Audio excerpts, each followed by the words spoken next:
Assalamualaikum warahmatullahi wabarakatuh. Ya, bertemu dengan gue Muhammad Rehan, si YouTuber baru. Kali ini gue mau bikin tutorial gimana sih caranya bikin data prediction menggunakan software Orange. Nah, data prediction yang kayak gimana sih yang mau kita bikin? Di sini kita mau bikin prediksi dari sebuah data, apakah data tersebut termasuk ke dalam data buah-buahan atau sayur-sayuran dengan menggunakan kandungan gizi yang terdapat di dalam sebuah buah-buahan atau sayur-sayuran tersebut. Apa aja sih yang kita butuhin dalam membuat data prediction ini? Yang pertama, tentu saja software Orange-nya.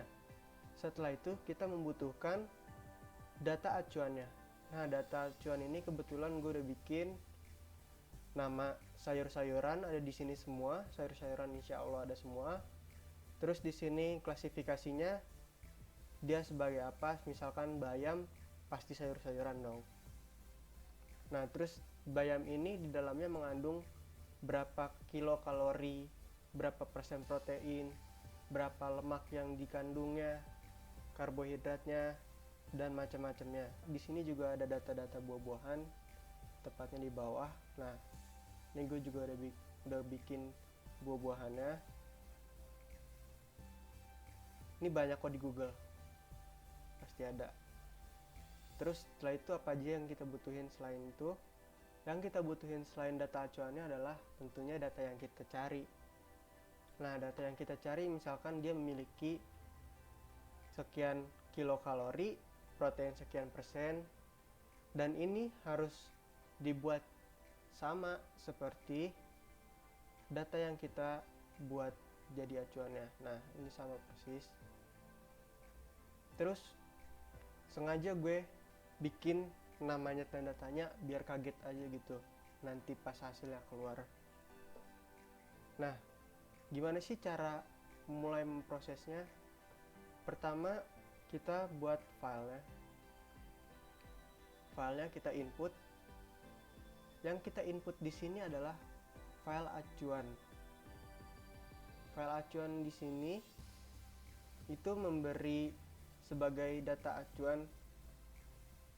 Jadi dia ada kalori, protein, lemak, karbohidrat, kalsium, fosfor itu sebagai fiturnya. Dia sebagai pembantu untuk menentukan dia buah-buahan atau sayuran. Nah, klasifikasinya ini bakalan jadi target. Jangan lupa ini diubah menjadi target. Soalnya kalau dia tanpa target, dia tidak akan bisa membaca datanya. Nah, kategorinya di sini terbagi menjadi dua, yaitu buah-buahan dan sayur-sayuran. Setelah itu ada nama. Setelah selesai, kita apply. Terus untuk membaca datanya, data yang kita input, kita buat data tabel. Nah, di data tabel ini, kita bisa ngeliat nih. Oh iya, maaf belum disambung guys. Kita sambung dulu, jangan lupa. Nah, kita bisa ngeliat nih, apa aja yang udah kita masukin klasifikasinya. Ini nama sayur-sayuran dan buah-buahan. Sini kandungan kalori, dan sebagainya. Nah, setelah itu kita harus ngapain lagi sih? Kita harus bikin tree-nya. Apa sih gunanya tree ini? Tree ini berguna untuk mengklasifikasikan data yang udah kita masukin. Nah, untuk membaca tree-nya, kita butuh tree viewer.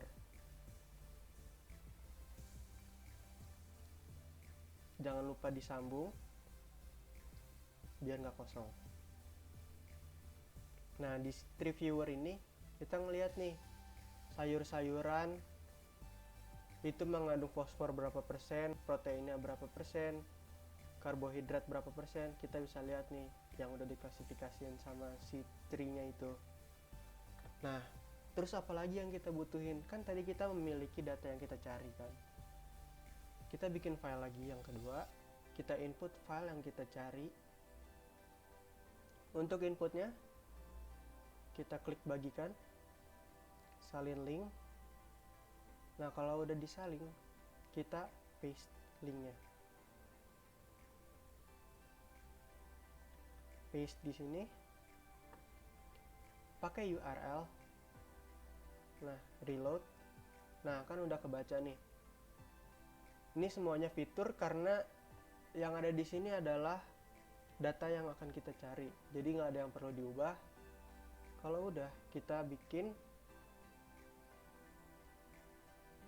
data table buat membaca data yang udah kita masukin. Siapa tahu ada yang salah, kan nggak ada yang tahu gitu. Nah, jangan lupa disambung. Kalau dipastikan data yang ini sesuai dengan apa yang kita buat di sini, maka kita bisa melanjutkan ke tahap berikutnya. Tahap berikutnya adalah membuat prediksi dari data yang kita input. Nah, prediksi ini kita sambungkan ke file yang kita cari. Juga kita sambungkan ke tree yang sudah mengklasifikasikan data-datanya. Sebenarnya kita udah bisa ngelihat hasil dari prediksi dan data-data yang kita input. Nah, kaget kan? Yang pertama ini sayuran. Kenapa bisa sayuran? Karena prediksi yang dibaca oleh software Orange ini memasukkan data pertama kita ke dalam kategori-kategori sayuran. Yang kedua juga sayuran. Yang ketiga adalah buah-buahan ternyata. Nah, kalau misalkan nih kita masih belum percaya dengan hasil yang ditunjukkan oleh prediksinya, kita bisa bikin regresi logistiknya. Kita sambungkan ke file acuan kita, lalu kita sambungkan lagi ke prediksinya. Kita lihat di sini.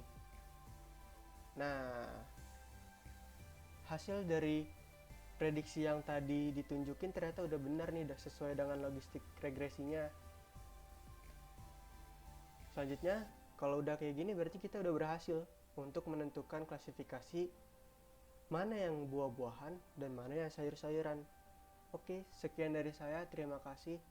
Wassalamualaikum warahmatullahi wabarakatuh.